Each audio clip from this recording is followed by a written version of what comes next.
Hello there. Thank you so much for joining us. This is News Channel Nebraska. My name's Eric McKay. Let's take a look at our top headlines today.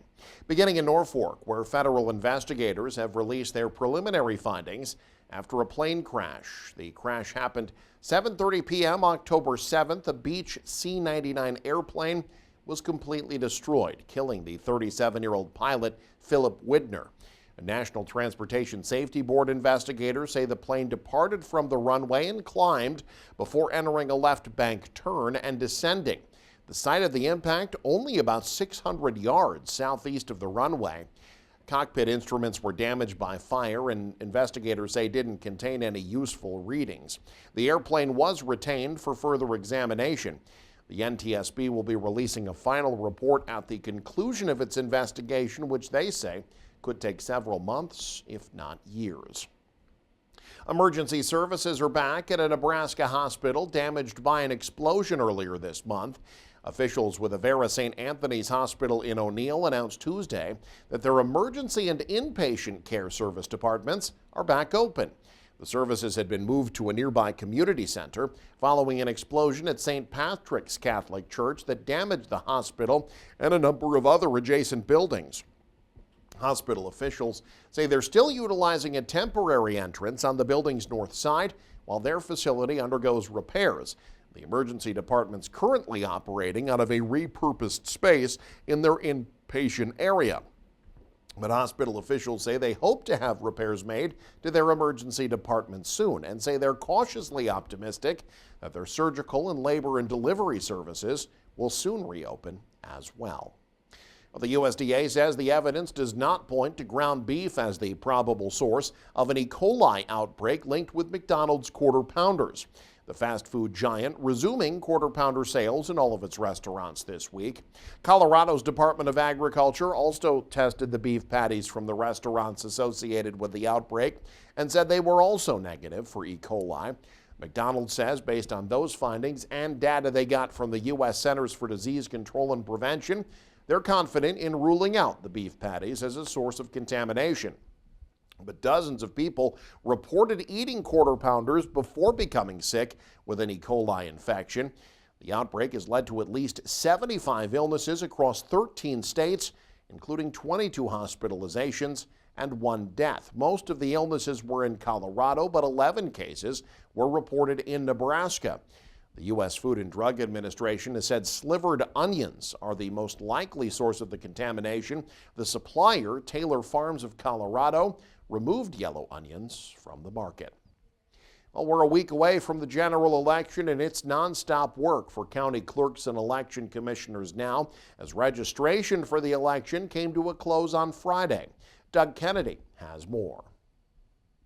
Gage County Clerk Don Hill says 4,865 early ballots were requested in her county this time around, with over 1,200 yet to be turned in.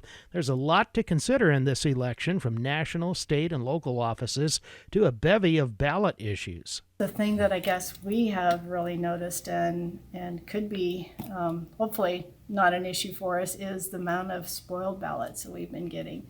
People make a mistake, or that's not how they want to vote, so then they have to come in and get a ballot replacement. And you can have up to 4, and then that's it. Hill says for some, the various ballot issues may be confusing even before campaign ads that offer explanations. Hill estimates that overall registration in Gage County is up about 200 from the primary, with voter registration around 14,500. So many people come in and say, this is my first time I've ever registered to vote. It's like, wow, I don't know why they're coming out or for which candidate they're supporting. They're not indicating, but it's amazing how many new ones. Poll sites are being set up with 9 locations in Gage County. Hill said finding enough poll workers has been a bit easier than it was during the primary. An election is a huge undertaking to make sure things go according to plan and according to the law, with some states anticipating final results may not be known until well after the voting is completed. Hill says she expects that won't be as much of a concern in Nebraska. Just like ballots cast on Election Day, early ballots are not tabulated until the close of voting.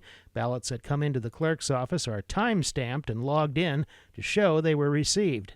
Then it goes into a locked ballot box, which the seals, we call them seals, the locks on them have numbers. And I have taken it a step further where I have the law enforcement come in daily, and they will check the seals to make sure the numbers are still the same, and then sign a form that's saying that they checked that seal and it is the same. Then once we're allowed for a counting board, which Friday was the first date that they could meet, then they will then move forward with taking the ballots out of the ballot box, recording the seals, the numbers that were on them, that type of thing. And then they start alphabetizing them, and then we run rosters to check them off to make sure we didn't miss anything by giving someone their ballot credit. On November 5th, in-person voting will take place in Nebraska between 8 a.m. and 8 p.m. Early ballots can be turned in up until that 8 p.m. deadline. From Beatrice, Doug Kennedy, News Channel, Nebraska. Now, Americans are encouraged to do their duty and vote on Election Day, but in Nebraska, some residents have to go a step further. They're required to help run the elections. And Nebraska is the only state in the U.S. that employs compulsory election duty to recruit precinct poll workers, election office helpers, and ballot deliverers, among other tasks. Anyone who ignores a summons can be charged with a criminal misdemeanor and fined up to $100. So far, only Douglas and Sarpy counties use the draft. That's because they have nearly 500,000 of the state's 1.25 million registered voters in those two counties alone, and they need thousands of workers to help at hundreds of polling locations. Douglas County's election commissioner Brian Cruz says for the upcoming election, the county's employing about 3,000 election workers, 45% of whom were drafted. Election draftees are paid a minimum wage, $12 an hour. State law requires draftees' employers allow paid time off to fulfill the duty, although employers can deduct the election work pay from the paid time off. From abortion to paid sick leave and medical marijuana, voters in Nebraska deciding several key issues when they head to the polls next week. Our team of reporters at News Channel Nebraska is breaking down each of the ballot measures, simplifying the language, and helping you make an informed vote. Casey Wannenberg kicks off our coverage with a look at the two medical marijuana initiatives. When voters head to the polls next week, they'll see not one, but two measures related to legalizing medical marijuana. The first is Initiative 437. A vote for the measure will create a law that makes it legal for people who have a written recommendation from a healthcare provider to possess or acquire up to 5 ounces of cannabis for medical use. It would also allow caregivers to help those patients with taking marijuana.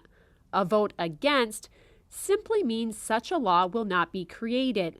Supporters point to research indicating cannabis is effective in treating several conditions, including chronic pain, multiple sclerosis, and PTSD.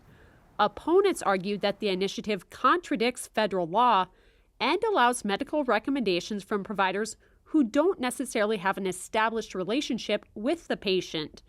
They also point out that the marijuana doesn't have to be dispensed by a licensed pharmacist. And you guys did this survey. I spoke with Patrick Habacker. He's a research assistant professor at the World Drug Addiction Research Center at the University of Nebraska-Lincoln, where surveys found strong support for legalizing medical marijuana. And we found that if we look at the medical piece completely, in 2020, about our estimate is 83% of Nebraskans who are adults support medical marijuana, that it should be legal, that it should be an option, and only about 16.5% say that it should not be legal at all. For the past 4 years, his team has surveyed Nebraskans, finding consistent support for medical marijuana. 80% or more of Nebraskan adults are willing to say that medical marijuana should be legal in the state for use by adults. However, Habacker says there's less support for legalizing recreational use of marijuana, around 40 to 45%. And that's also where we see more partisan splits. So generally speaking, for medical options, there's not a big difference between Republicans and Democrats. There's a slight difference. And not a lot of regional differences within the state. But it's when it comes to support for recreational use for adults, that's where we start to see some of those more partisan splits. The second initiative voters will decide next week doesn't have to do with recreational marijuana, though, but also medical marijuana. Initiative 438 creates a law that makes it legal for registered private entities to possess, manufacture, distribute, and deliver cannabis for medical purposes, and creates a Nebraska Medical Cannabis Commission to regulate those entities. Stay tuned to News Channel Nebraska this week as we break down the other ballot measures so you can make a more informed decision this election. In Valentine, Casey Wannenberg, News Channel Nebraska.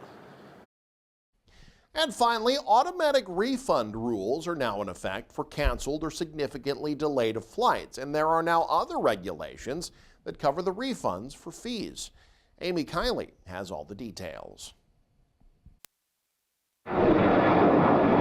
Before your next takeoff, take a look at your new passenger rights. The Transportation Secretary says automatic airfare refund rules took effect yesterday. You get your money back, and you get your money back without having to ask. Here he is discussing them back in April before Congress enshrined them in the FAA Reauthorization Act.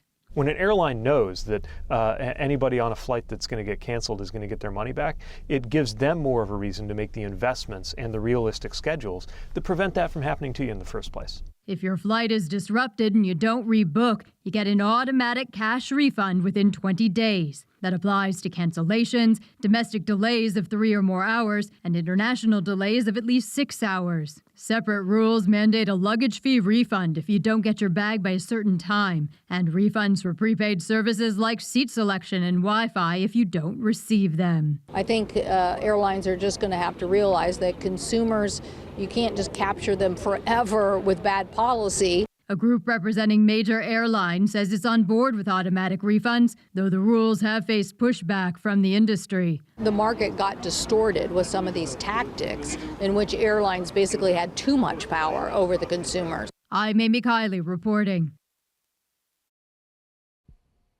And you can stay up to date with the very latest by following us online. Head to newschannelnebraska.com and click on the News tab there. You can also follow us on X. Like us on Facebook and Instagram as well. Thanks for joining us. Have a great day. You're watching News Channel Nebraska.